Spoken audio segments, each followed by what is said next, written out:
puji bagimu ya Allah, atas nikmat-Mu yang tak terhingga.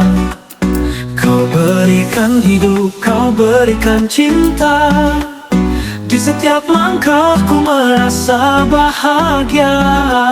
Ya Allah, Engkau yang maha pemurah. Segala syukur dan doaku panjatkan.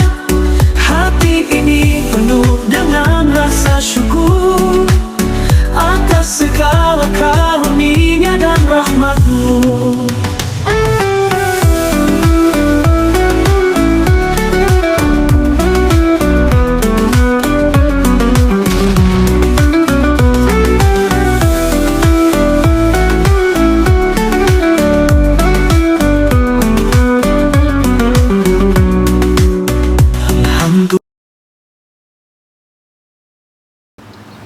Bismillahirrahmanirrahim.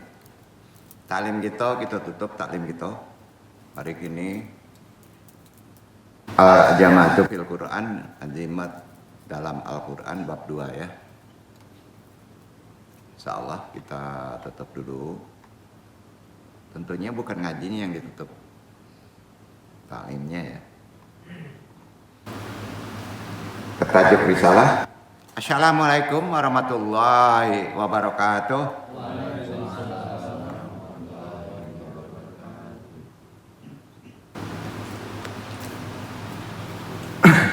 Sebelum talim, mari kita sama-sama talqin zikir.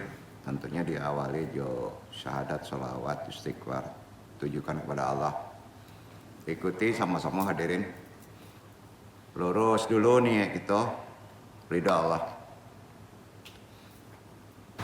Asyhadu alla ilaha illallah wa asyhadu anna Muhammadur Rasulullah. Salawat umi, Allahumma sholli ala sayyidina Muhammadin nabi ummi wa ala alihi wa sahbihi wa salim. Astaghfirullahaladzim. Astaghfirullahaladzim. Astaghfirullahaladzim. Doa marifat. Ilahi anta maksudi warid doka matlubi atini mahabataka wa marifataka harap la ilaha illallah la ilaha illallah la ilaha illallah jahar la ilaha illallah la ilaha illallah la ilaha illallah la ilaha illallah la ilaha illallah la ilaha illallah la ilaha illallah la ilaha illallah Muhammadur Rasulullah.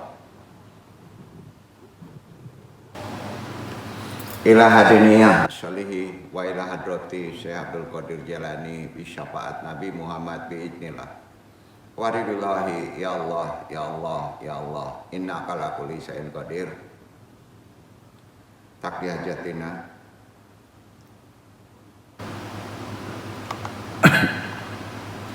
wa khususan abaruhi Nur Muhammad khususan ilarwi Muhammad Nabi Yunaka wabil khusus hadiri al-mahdi kalifatul rodin wabil khusus arwahi juriyatihi wa khususan arwahi muslimin mu'minin wa muhsinin al-fatihah. A'udzubillahi minasyaitonir rajim. Bismillahirrahmanirrahim. Alhamdulillahirabbil alamin. Ar-rahmanirrahim. Maliki yaumiddin. Iyyaka na'budu wa iyyaka nasta'in. Ihdinas siratal mustaqim. Siratal ladzina an'amta 'alaihim ghairil maghdubi alaihim waladdallin. Rabbi syari sadri wa yassir amri wahlul data lisani yafqahu qawli. Ya Allah, ya Rabb, lapangkanlah untukku dadaku, mudahkanlah untukku urusanku, uraikanlah simpul pengikat lisan ini, baik pentalim maupun yang ditalimi, agar bisa memahami talim ini dan Allah meridhoi. La haula wala quwata illa billah. Alhamdulillah. Langsung aja kita ke risalah. Syukur alhamdulillah, hari ini kita masih bisa diberi waktu untuk bertolebul ilmi di tempat ini. Puji syukur kehadirat Allah Subhanahu wa Ta'ala, dengan kodrat iradatnya, rahmatnya juga kita masih disehatkan. Hadirin jemaah Iwan Ahwat, kalau ada ahwatnya, baik yang mengaji secara langsung maupun tidak langsung, semuanya doakan rahimakumullah.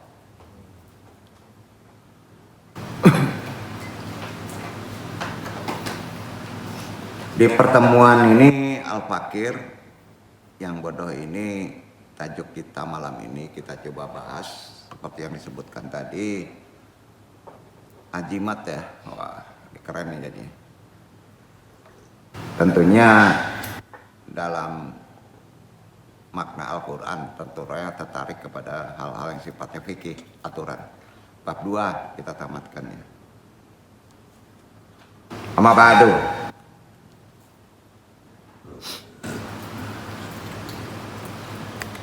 Tidak semua jimat, raja, wipik selalu merujuk kepada syirik. Tidak. Ya. Pasalnya ada zimah, azimah yang diperbolehkan dalam Islam. Tentunya yang mengandung ayat-ayat Quran, zikir, azimah jenis ini biasanya kalau yang sifatnya ditempelkan, ditaruh itu untuk anak-anak yang belum pandai membaca Al-Quran atau belum balik. Ya. Jadi keyakinan yang salah adalah meyakini bahwa sesuatu azimah memiliki kekuatan sendiri terpisah dari kuasa Allah. Itu yang disyirikan. Jelas ini merupakan bentuk syirik yang jelas. Sebagai umat Islam sudah ditegaskan melalui firman-Nya harus dihindari dalam prakteknya amalan hal seperti demikian. Kalau dia terpisah dari kuasa Allah, ya itu kuncinya. Ya. Ada jenis-jenis azimah yang diperbolehkan dalam Islam, terutama dalam rangka melindungi diri dan mendapatkan berkah. Contohnya adalah azimah yang mengandung ayat-ayat Al-Quran, bacaan zikir tertentu. Tentunya ini harus diilmui dan ada yang bertanggung jawab. Namun yang perlu ditekankan adalah bahwa kekuatan sejati tetap berasal dari Allah, bukan dari azimah itu sendiri. Ya. Karenanya penggunaan azimah ini lebih ditekankan pada anak-anak kecil yang belum mampu membaca Al-Quran atau zikir. Jadi azimah dengan ayat Al-Quran atau zikir tertentu ini dapat ditempelkan misalnya di dekat tempat tidur anaknya sebagai pengingat akan perlindungan dan keberkahan dari Allah. Namun seiringan dengan bertambahnya usia dan kemampuan membaca, fokus penggunaan tadi tentunya tidak bisa diterapkan lagi dan diarahkan untuk membaca ayat-ayat Al-Quran secara langsung. Jadi memang ada bacaan-bacaan yang mengandung fadilah tertentu atau sebagai penjagaan. Namun kalau kita sudah dewasa, sudah balik, tentunya hal yang ditempel atau dikalungkan ini sudah tidak dibolehkan lagi oleh ajaran Islam. Jadi perlu juga diingat dan ditanamkan pentingnya memahami bahwa Allah sumber segala kekuatan, perlindungan, dan menjaga niat serta keyakinan hanya kepadanya adalah prinsip utama dalam menghadapi kehidupan ini. Karena itu bagi kita sebagai orang Muslim, Al-Quran mempunyai kedudukan dan ada kodamnya lah secara bahasa lebih dalamnya. Sudah itu harus disucikan, tidak disepelekan begitu saja. Karena dia sumber pokok dari ajaran kita kehidupan. Sumber segala aturan tentang hukum, sosial, ekonomi, kebudayaan, moral, pendidikan, lengkap di sana. Al-Quran juga diturunkan kepada Nabi Muhammad sebagai mukjizat untuk meluruskan akidah-akidah yang telah menyimpang dan untuk membimbing ke jalan yang lurus. Itu kesimpulannya, hanya yang mengingatkan, semua udah pada tahu itu. Jadi berbagai masalah yang ada dalam kehidupan sehari-hari kita, insya Allah ya, akan bisa terpecahkan karena Allah itu sayang sama kita. Makanya kita dikasih sultan yang disebut Al-Quran. Intinya penyelamat kita sebetulnya bukan uang ya, bukan kesehatan, tapi Quran yang kita amalkan dan kita ikuti. Itu penyelamat kita sebetulnya itu ya, hakikatnya begitu. Karena itu petunjuk ya, petunjuk kita hidup di atas dunia ini. Oleh karena itu Al-Quran juga mempunyai nama Al-Huda kan. Nah, secara historis coba kita renungkan, justru manusialah yang membutuhkan Al-Quran ya, secara historis. Kalau menginginkan kehidupan pada jalur yang benar, secara historis begitu, kita yang butuh Quran ya, betul kan? Ajaran Islam kan merupakan agama yang sangat memperhatikan umatnya dalam segala hal. Titik fokus yang kita bahas ya, salah satunya kesehatan ya, baik jasmani maupun rohani. Dengan membaca saja, mendengarkan saja, makanya di sini selalu kita ngaji itu pasti ada yang dilapazkan baik oleh ikhwan maupun kita sendiri. Makanya alangkah baiknya pembacaan itu sebaiknya diganti-ganti begitu, itu taklim. Nah, namanya juga kita mengamalkan Quran itu sendiri ya. Dengan membaca saja juga bisa, juga mendengarkan saja ayat Quran itu dapat memberikan kesehatan bagi tubuh, yakini itu. Karenanya Al-Quran kan merupakan obat terbaik untuk penyembuhan segala penyakit ya, itu kemarin sudah mengingatkan. Tujuan utamanya sebagai penawar penyakit, bukan obat. Orang sering membahasnya obat. Ya. Obat, kalau obat, keyakinan kita bisa sembuh bisa tidak kan.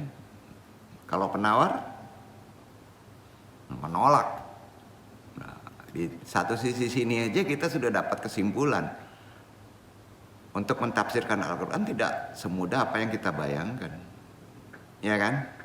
Yakini itu, bahwa Quran itu adalah penawar. Coba lihat aslinya ya. Penawar, melindungi hidup, itu yang disebut secara lebih dalam hifdul nafsi ya. Karena perlu ikhwan pahami lebih dalam lagi. Wala yumkinu bitadi an yamna al yuakhiral maut. Liana hadihi umar la yudaru dilu illa walakinal hadafa minal iladhi huwa hifazu ala nawi ati hayatin aliyatin hatta yatimah tahdidu waktil wafaati. Artinya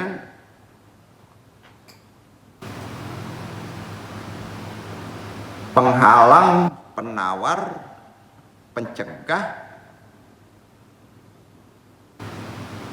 dan tidak bisa dalam Al-Quran itu sebagai pengunduran kematian. Tidak. Tidak.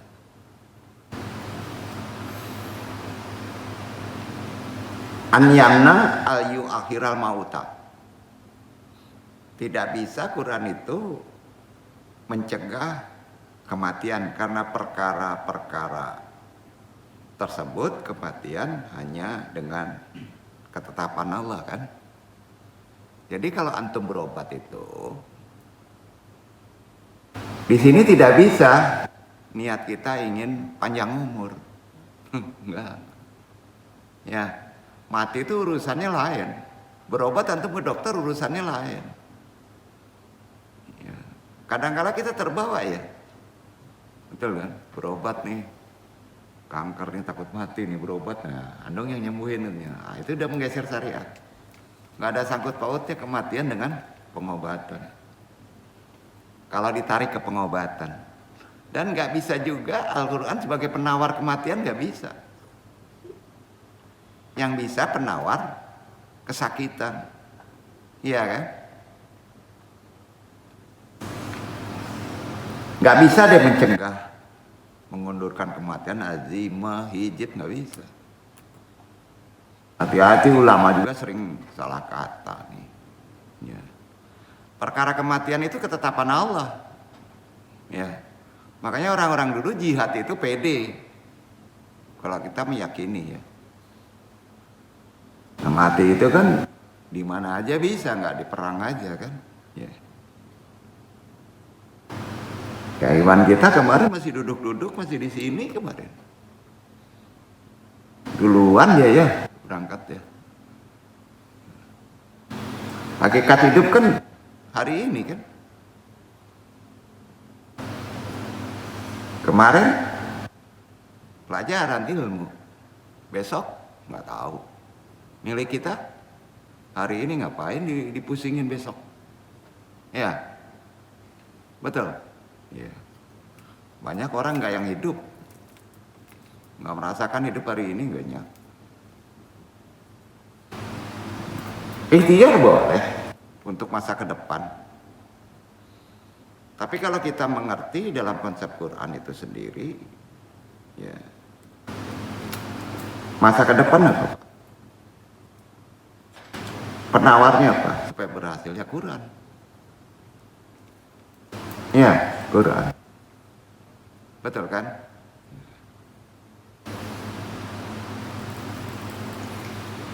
Dalam kitab Tafsir Al-Ibriz dijelaskan terkait pengobatan yang sesuai dengan anjuran Al-Quran.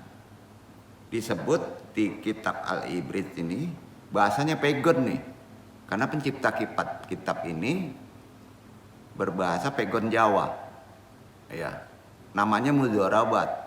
Jadi kalau antum mendengar mudharabat itu spesifikasi Quran ke arah pengobatan, namanya mudharabat ya.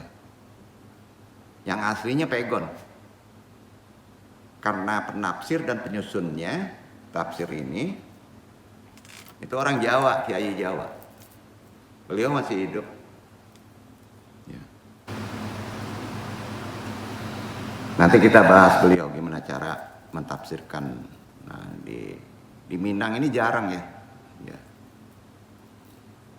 Tafsir yang bahasa Minang itu jarang. Di Jawa banyak itu.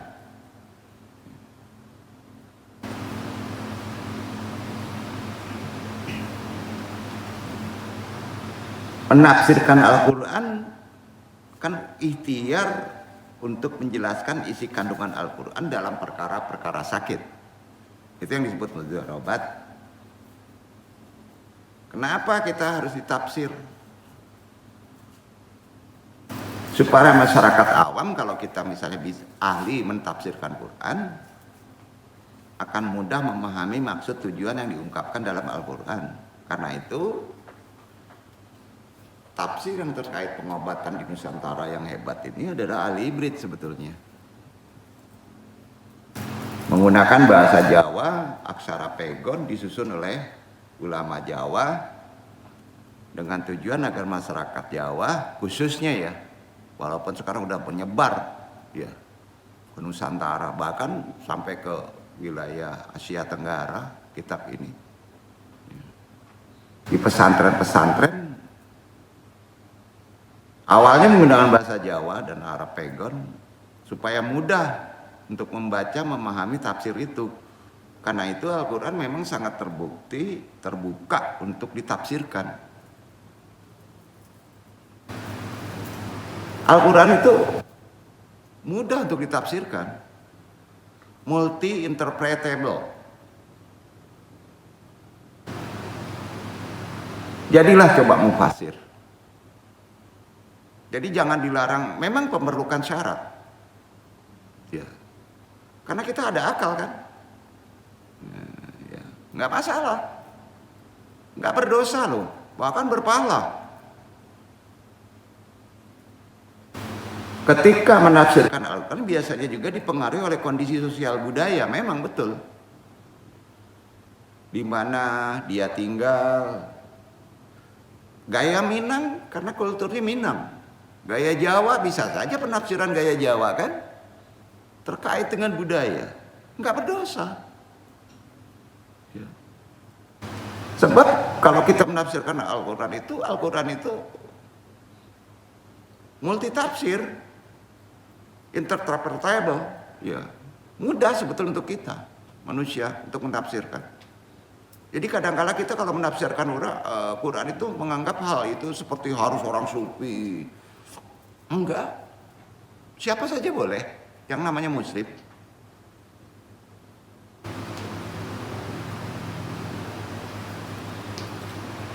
Memang penafsiran itu sering terkait dengan kondisi sosio budaya di mana kita tinggal, bahkan situasi politik yang melingkupinya juga mempengaruhi penafsirannya loh. Ya. Bisa aja tafsir sekarang dengan kondisi presiden waktu Pak Jokowi dengan Pak Prabowo, pengaruh politik kalau kita menafsirkan dalam konsep rezeki, ekonomi berubah. Ya, bisa saja. Sangat mempengaruhi. Di samping itu ada kecenderungan dalam diri seorang, kalau kita mau pasir, untuk memahami Al-Quran sesuai dengan disiplin ilmu yang ditekuninya. Antum misalnya orang ekonomi, menekuni ekonomi, pedagang, maka tafsirnya pasti terkait dengan itu. Iya kan? Makanya kalau kita ngelihat tafsir, lihat dulu dimensinya si penyusun itu.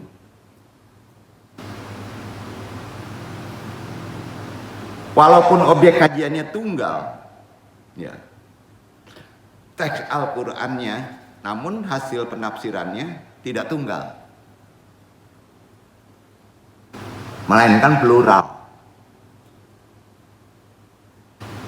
Jadi setiap tafsir memiliki ciri khas masing-masing.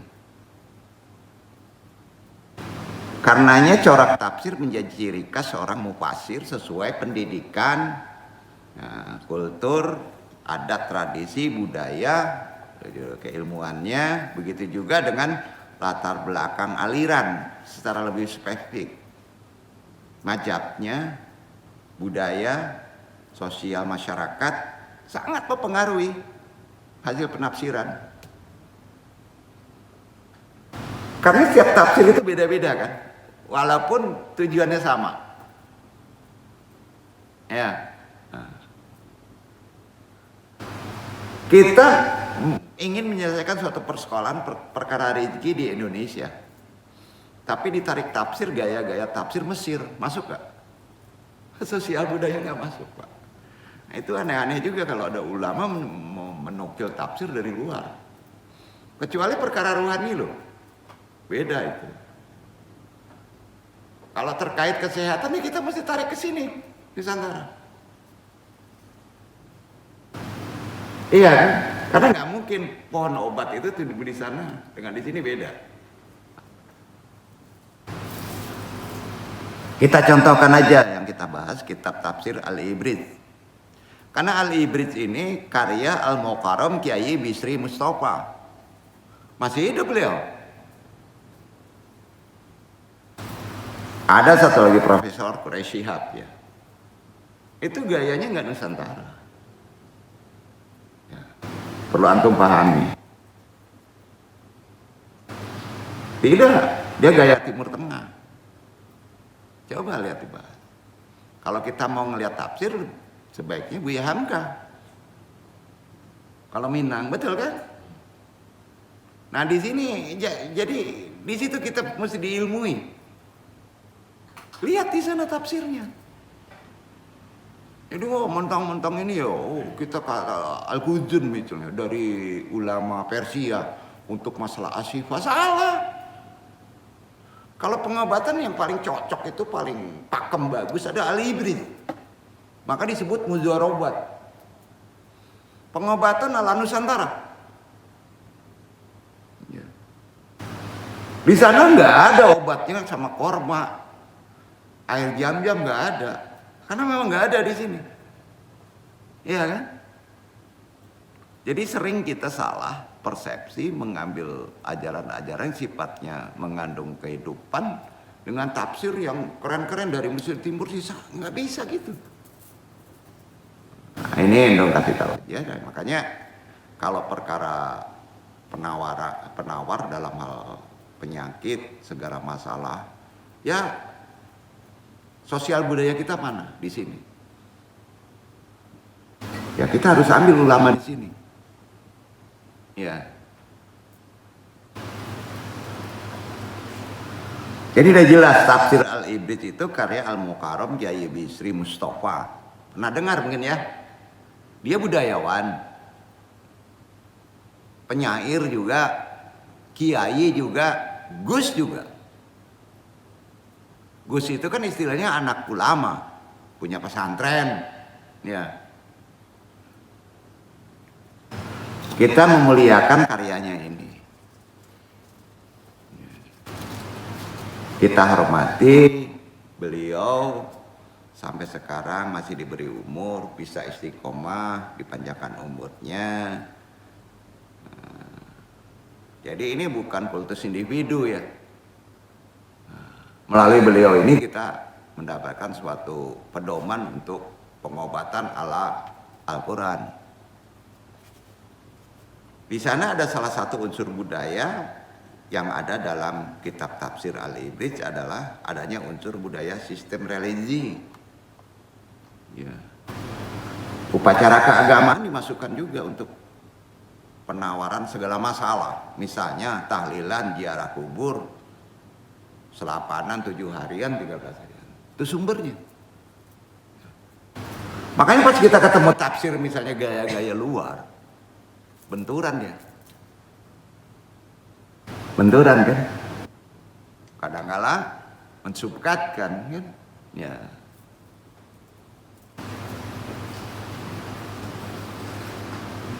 Sedangkan tafsir Al-Azhar sendiri yang dikarang oleh yang kita hormati Buya Hamka itu terkontaminasi juga gaya-gaya Timur Tengah. Seperti adat. Ya. Bukan memenangkan adat. Ya. Kearifan lokalnya kurang ke bawah. Ya, kearifan lokalnya kurang ke bawah. Maka timbul benturan antara ulama lama dengan ulama baru. Kalau kita korelasikan dengan tafsir Al-Azhar karangan Buya Hamka. Ya. Nah, kelebihan Al-Ibriz ini dia sesuaikan dengan budaya Jawa. Makanya pas kita benturkan kepada Islam, menjadi tertolak. Ada azimah yang dibolehkan, tapi dia jelaskan. Nah, kalau kita mau menyimpulkan, membuat tesis atau apa, pemahaman itu harus sampai situ. Koreksilah. Kenapa tafsir yang di Karangpegon di Jawa, tafsir yang di Sumatera itu kok tidak ketemu kecocokan? Tentu kulturnya hanya bisa dipakai secara lokal kan, iya kan? Nah itu kan bisa ditarik ke pengobatan, ke sakit. Ya. Sakit orang Minang dengan sakit orang Jawa obatnya beda nggak? Beda. Ya. Karena pengobatan itu tidak mengandalkan fisik saja. Ya. Arti kata, cara amalan, cara minum obat juga beda. Ya. Pastilah.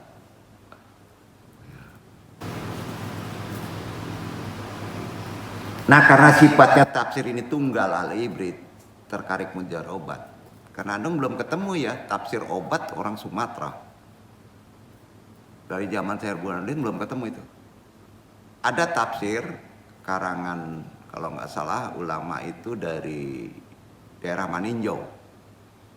Itu bahasa Minang Melayu, itu perkara dagang. Judulnya Andong lupa.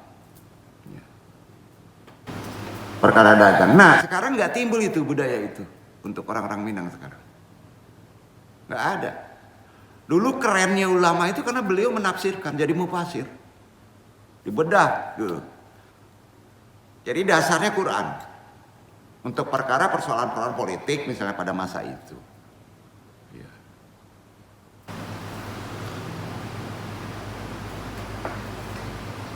Ada ziarah kubur yang dibolehkan, ada tahlilan sekian hari, itu kan dari tafsir ulama. Menjadi tradisi turun-temurun bagi masyarakat Jawa.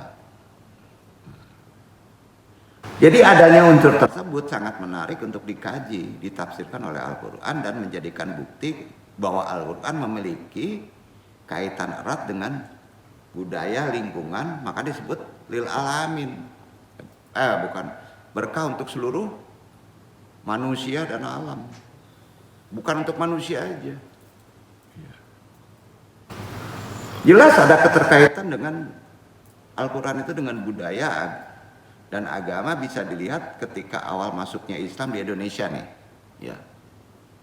Khususnya di Jawa nih, Islamisasi masyarakat Indonesia khususnya di bagian Jawa dilakukan oleh Wali Songo kan. Kalau di sini Sumatera Barat khususnya tercampur dari Syekh Burhanuddin, gaya-gaya tarekat, bisa juga gaya-gaya tarekat, termasuk juga dari Aceh, ya. Itu cara-cara jadi kita pahaminya. Ya.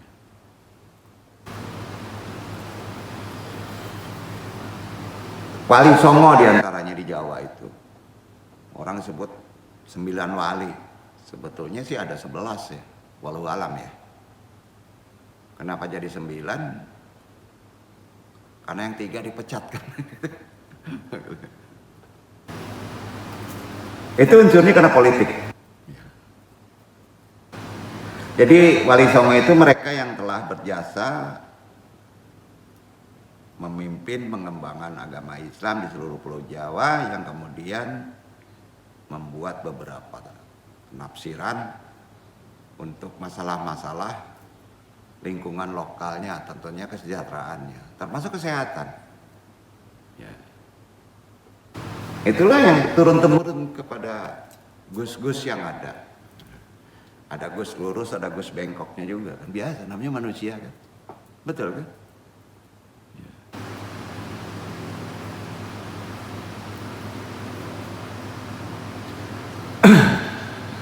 Jadi kenapa ada penafsir? Supaya mudah diterima oleh umatnya pada kultur daerahnya ya, masyarakat. Keterkaitan antara agama dan budaya itu bukti Al-Quran apa? Sali likuli zaman wa makan. Betul kan?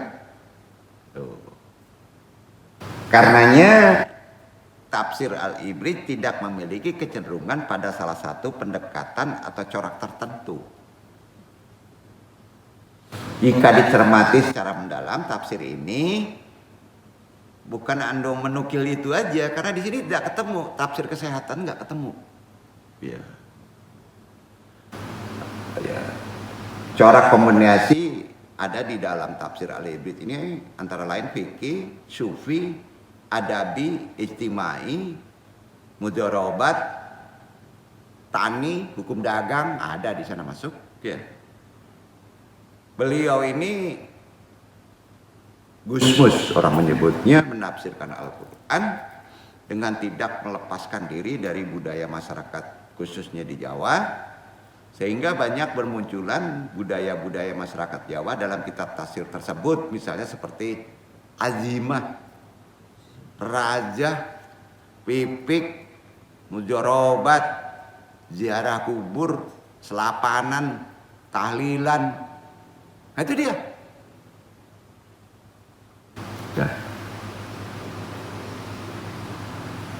Dan lain sebagainya. Kalau itu salah, udah dari dulu itu orang kritiknya.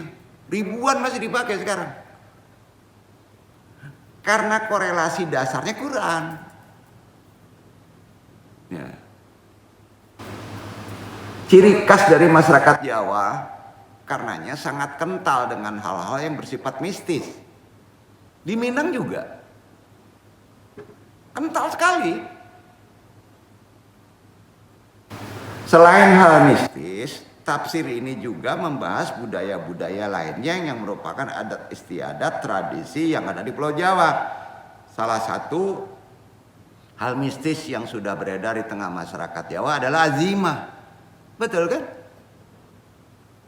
Jimat.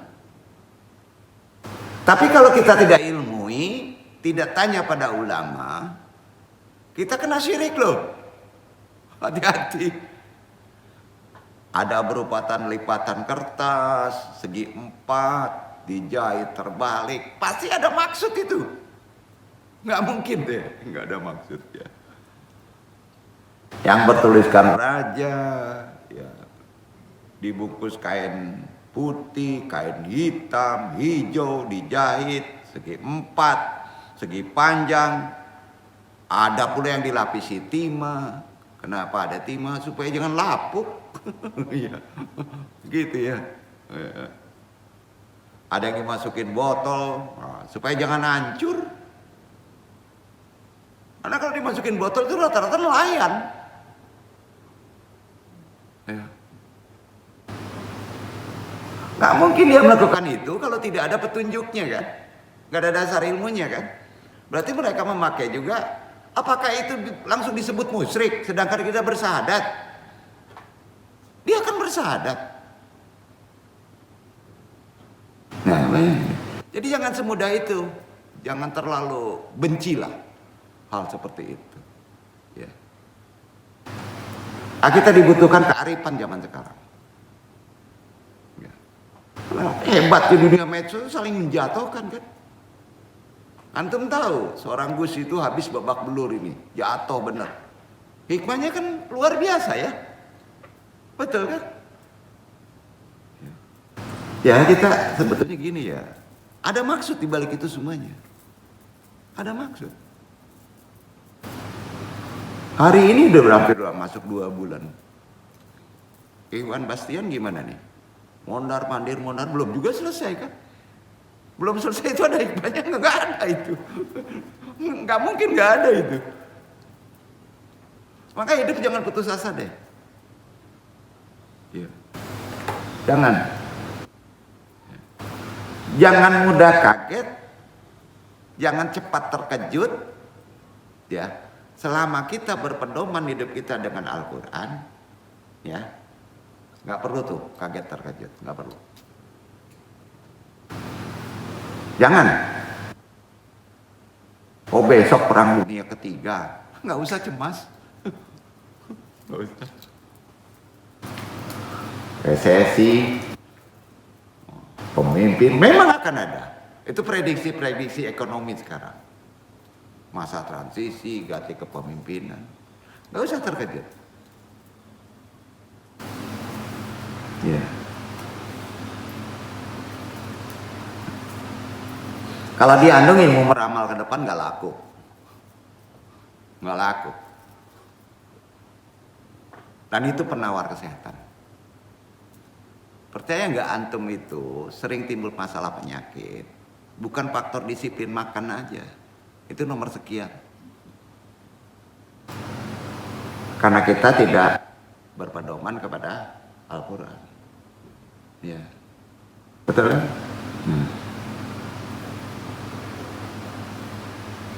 Jadi hal-hal mistis itu makanya orang dulu karena nggak terjangkau mengkorelasikan dalam tatanan kehidupan yang sering ada masalah, dia menukil dari ulama-ulama dulu.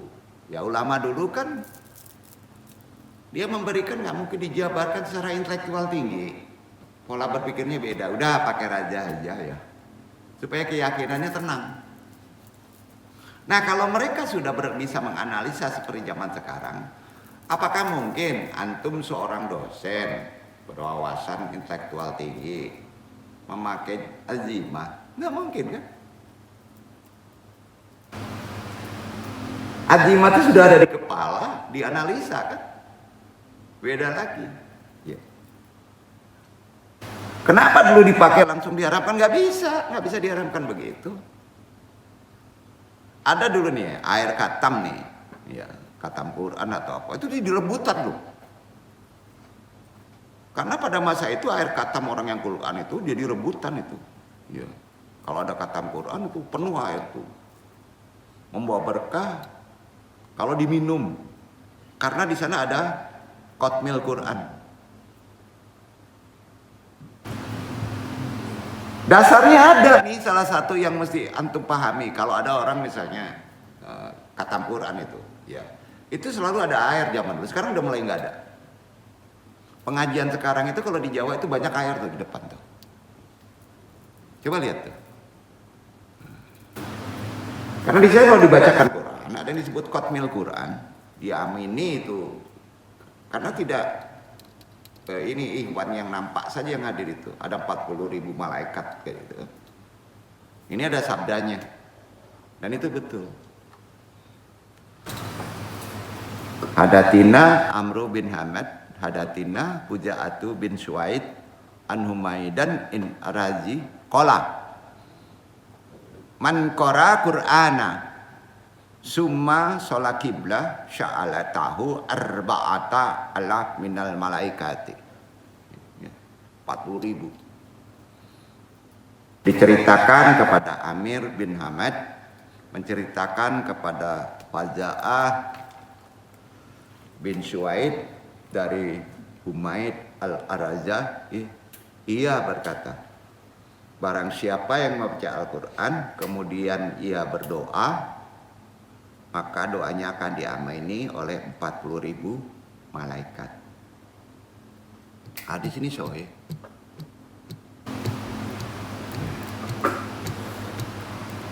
Ada baca Quran, ada doa, diamini tuh 40.000 malaikat. Kalau ada air, nggak perlu dipegang-pegang, dijadiin nih.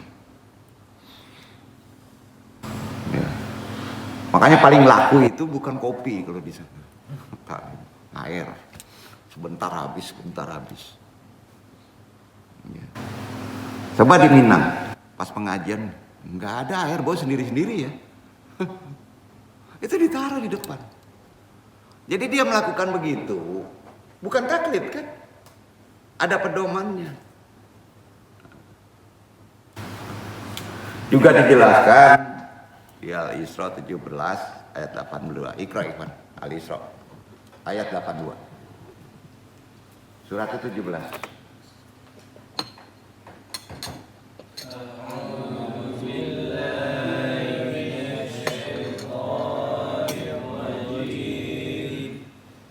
Bismillahirrahmanirrahim.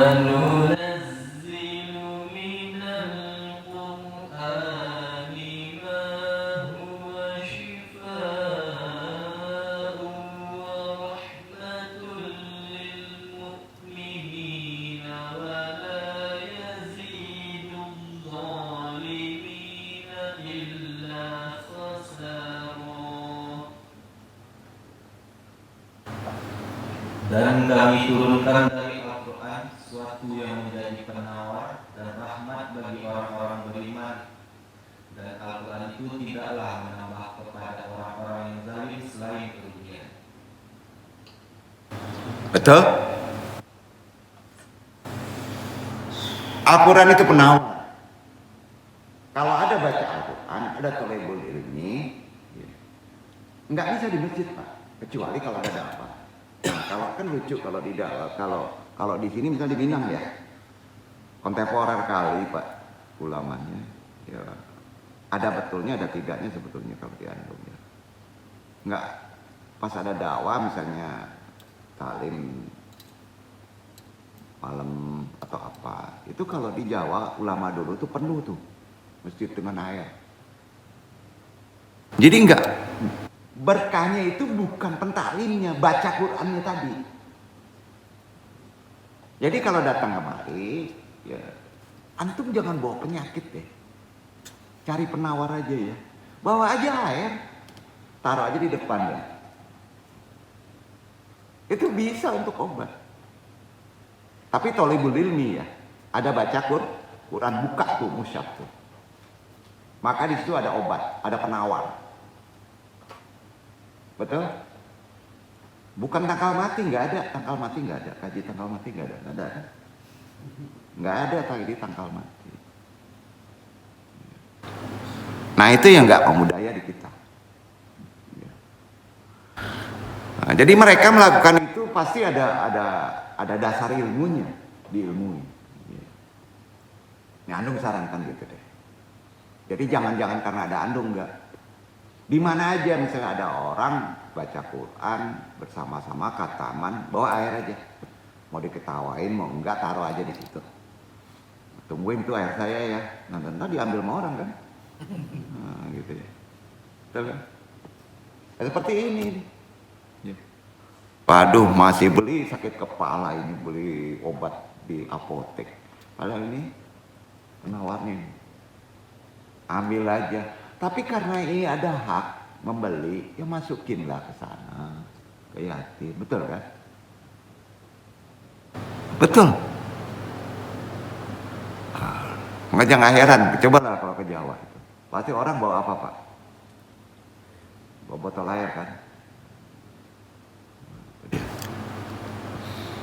Bahkan saking taklidnya itu sampai diulang-ulang air itu, nggak dihabisin, ditambah-tambah. Dari dulu pengobatan kayak gitu.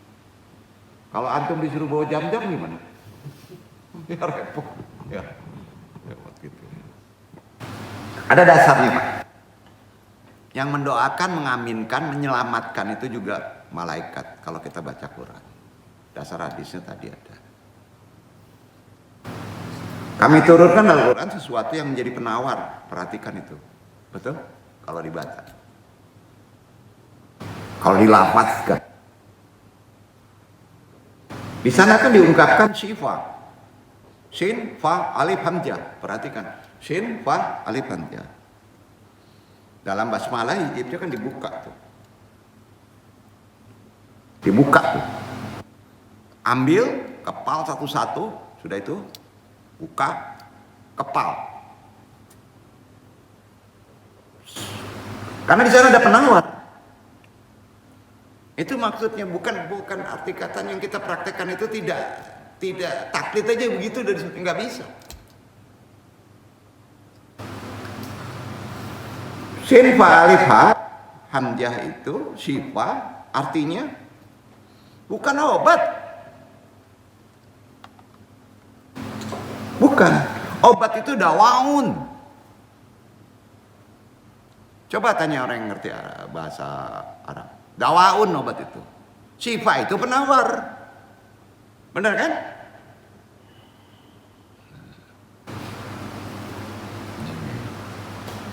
Enggak dengan kata dawaun. Bukan dengan kata obat. Di ayat tadi itu di Al-Isra. Kenapa demikian? Sebab hasilnya nyata. Jika dimaknai dengan obat, orang bisa sembuh. Terkadang nggak ada pengaruhnya kan, obat itu kan, banyak nggak? Sakit gigi lah antum tuh. Satu pak minum Megadon nih, nggak juga sembuh. Kalau nggak sembuh ya nggak sembuh. Makanya nggak heran kalau orang dulu ya orang dulu ambil paku itu dibacain aja Al-Quran itu. Getok, pegang, hilang ya. Itu bayangin tuh. Berarti hebat doa itu.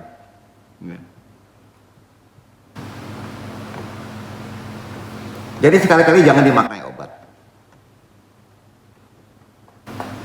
Karena di sana ada shin, fa, alif, hamzah. Mengandung penawar, nolak. Mangku yubeko di awak paham. Manolak ubeko di awak taklid. Itu kunci orang lama mengaji itu. Benar. Jadi dengan penjelasan Quran tadi bukan berarti seseorang meninggalkan pengobatan medis ya, hati-hati. Ikhtiari harus ada. Ngambil siri kalau dulu, ya.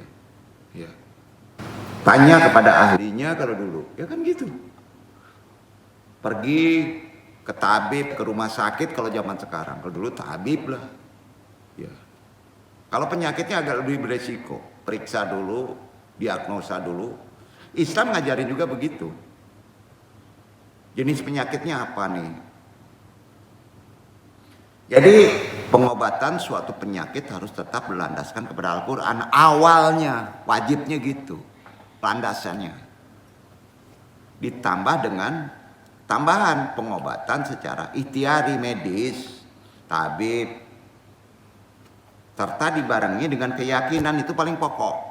3 poin ini dalam hal masalah, jangan lupa dasar awal Al-Quran, tanya karena di situ penawarnya. Sudah itu ikhtiar, ya, tanya ahlinya, tanya tabibnya, tanya pengobatan, begitu juga rizki. Ya, ketiga yakini bahwa keberhasilan itu atau terkait kesembuhan itu karena Allah. Jadi ada 3 poin. Risalah itu kan yang dikaji masalah azimah ke sini, Pak. Ya. Itu yang perlu Anda sampaikan bab pertama ya. Alhamdulillah wa syukru lillah.